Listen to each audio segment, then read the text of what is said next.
রবিবার দুপুরে শিয়ালদহ আদালতে পেশ করা হয় আরজিকর হাসপাতালের প্রাক্তন অধ্যক্ষ সন্দীপ ঘোষ এবং টালা থানার প্রাক্তন ওসি অভিজিৎ মণ্ডলকে। বিচারক ধৃতদের 3 দিনের সিবিআই হেফাজতে রাখার নির্দেশ দিয়েছেন। আরজিকর হাসপাতালের নারকীয় ঘটনায় তথ্য প্রমাণ লোপাট সহ বেশ কয়েকটি অভিযোগ আনা হয়েছে ধৃতদের বিরুদ্ধে। গত শনিবারই সন্দীপের পাশাপাশি অভিজিৎ মণ্ডলকে গ্রেফতার করেছিল সিবিআই সূত্রে জানা গিয়েছে, সন্দীপ এবং অভিজিতের বিরুদ্ধে ভারতীয় ন্যায় সংহিতার 238, 199 সহ একাধিক ধারায় মামলা রুজু করা হয়েছে। এদিন শিয়ালদহ আদালতে শুনানিতে উঠে এলো চাঞ্চল্যকর তথ্য।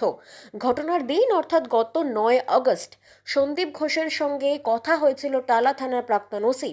ঘটনার পর থেকে দুই ধৃতই নিয়মিত যোগাযোগে ছিলেন। দুজনের কল রেকর্ডিং পরীক্ষা করে এই ফোনালাপের বিষয়টি নিশ্চিত করেছে সিবিআই।